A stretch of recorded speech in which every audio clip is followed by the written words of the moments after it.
Bill Thomas. Thank you. Thanks, Aaron.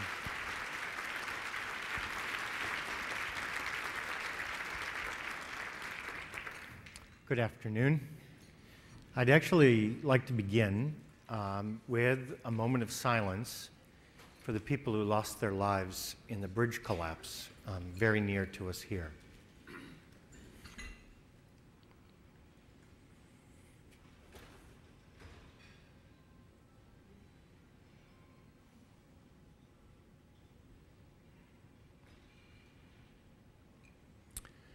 Our hearts go out to those who have lost their lives, and the families of those who've lost their lives, and the suffering they're experiencing right now. And each of us in our own way has grieved that fresh reminder of how so much can be taken away from us so quickly and for so little reason. And yet, the people in this room are very well acquainted with another kind of tragedy, a slow motion collapse of a bridge where so much is taken from so many for no good reason. And I think that realization is important, but it's not complete. We have to understand also how much has been taken from us, those of us who work in the field of long-term care, how much we've lost because of the consequences of being big-hearted people trapped inside a rigid, cold, difficult institutional system. We've had much taken from us as well. We've had to face the kind of strange conversation that comes when you announce to somebody who's you're meeting for the first time what kind of work you do.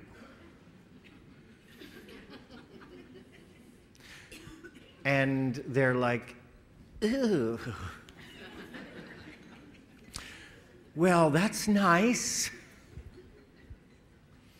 When in fact, that person has just met a hero, has just met one of the most beautiful people our country's ever produced. Here's what's been taken from us. And I want to talk about this because I'm going to connect it to what's been taken from the elders. Let me talk about long-term care for a minute. Just the idea of long-term care. Let me even just kind of throw out the idea of a nursing home. If you were to question people in the general population and ask them, well, what do you think about nursing homes? Nursing homes make a Ford Pinto look good, all right? And it's strange, and here's why. If you go and look not at human beings and not at human life, but if you look at the world as a whole, and you look at all the life on Earth, there's only one creature on Earth that reliably and consistently shelters, protects, and sustains its elders. One creature on Earth. We are that creature. We care for elders, and no other living thing does. Now, that in itself is a remarkable thing. In fact, our impulse to care for the frail and aged is something that marks us as distinctively human, much more even than our thumb or our brains or our legs. We are human because we can see beyond the withered husk of a body and see the sacred, beautiful, pure spirit of a human being.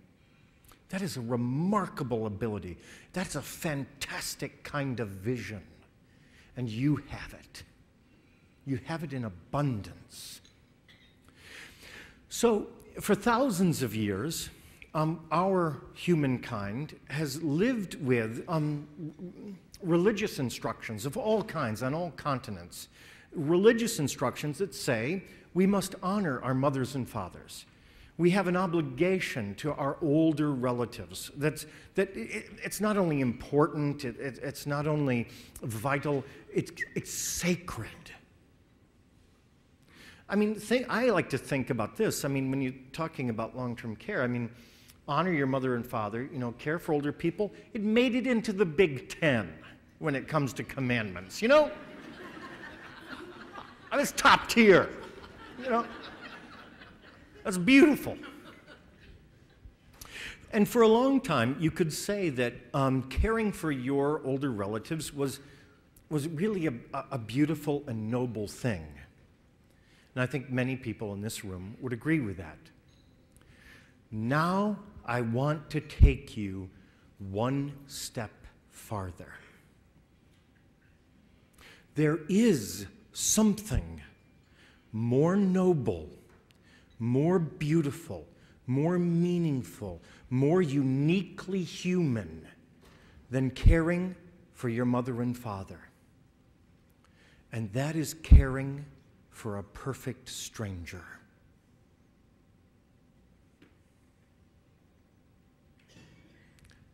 That is a highly evolved, deeply moral act that is beyond anything this world has ever seen. It has a fundamental beauty, the beauty of truth and kindness and love and compassion, that these virtues could be tied, not to your blood, not to your kin, but to a stranger with a different color skin, a stranger who speaks a language you don't understand, a stranger who doesn't know you and whom you don't know. I want to say some of the most beautiful, deeply ethical people in our nation walk behind a frail curtain and pull that curtain on a Friday night and lay their hands upon an elder and give comfort and tenderness to a man or a woman they don't know. That is beauty.